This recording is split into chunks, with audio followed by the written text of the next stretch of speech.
بل ما خبره وکړه د ازاخیل سنټر باندې ماشومان د نمونیا د وجې نه د یخنۍ سخت یخنۍ د وجې نه مري.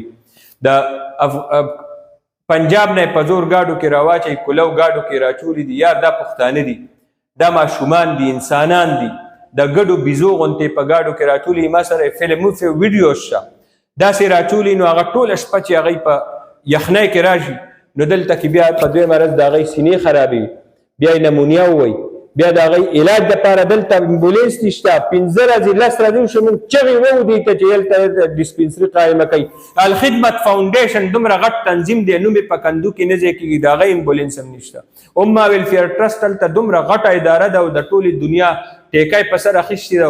دلته د پوزې لاندې دا دومره لوی هنګامه روانه ده، دې کې یو امبولینس نشته. نور تنظیمونه دي دلته ډېرې غټې غټې دعوې کوي. ورسره خوا کې د پیرپای هسپتال دی، پکې په سوونو ګاډي ده ولاړ دي د هیلث. پکار دا دی چې دغلته پکې یو 2-3 ډسپنسریانې قایمې کړي، هغوی دې کوي وینچیار کوي نه کوي. زه انسان یم، زما د انسان په حیثیت باندې فرض دی زه دا ویم دلته هسپتالونه دي، په دې کې م امبولینس شته. تر کومې پورې چې هغوی د یونیچیار مدد نه دی راغلی، نو تاسو خو کولی شئ امبولینس یې وله ورکوئ. زه د نوخار ضلعي انتظامیې ته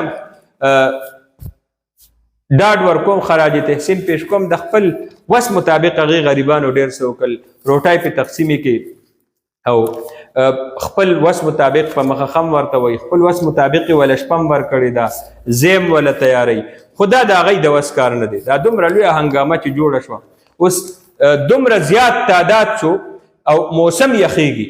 زه خو دا ویم انساني حقوقو تنظیمونو ته او دې سیاسي مشرانو ته او دې پښتنو ته چې راپاسئ، دی د ځي مهاجر به ځي، هغه به خامخا ځي، ملک آزاد شو. زما دغې سره کار نشته، انسان سره مې کار دی.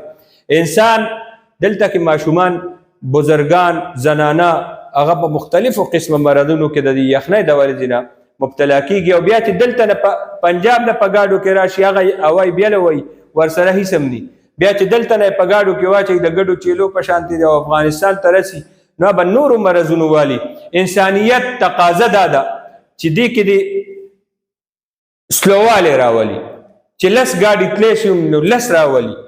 نور د داسې تنګول او غوبل دی نه جوړوي چې دلته دغه نه بار میله جوړه ده او بیا ورته نه اوبه ورکولی شي او نه ګولۍ ورکولی شي، ډسپرین ګولۍ هم وله نشي ورکولی. الله به تپوس کوي دا ماشوم چې نن مړ شوی دی، دې باندې زما زړه د وینو په اوښکو باندې جاړي.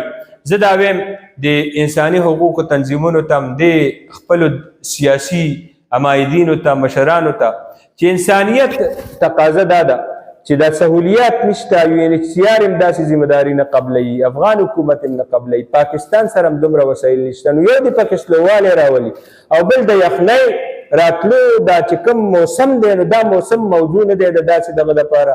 عارضي طور باندې دی کې تعطل پیدا کولی شي، معطل دی کې 3 میاشتې پس دی کې 15 میاشتې پس دی کې چې ګرمي شروع کېږي، موسم بدل شي، بیا دی کې ځکه چې خطرناک وبایي امراض دې نه قلمکانۍ کې را پیدا کېدی شي.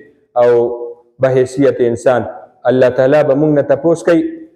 زه د ټولو مشرانو ته وایم په دې د سنجیدګۍ سره سوچ وکړي، پښتنو ته وایم پښتانه دې په سوچ وکړي. او بیا به زه ووایم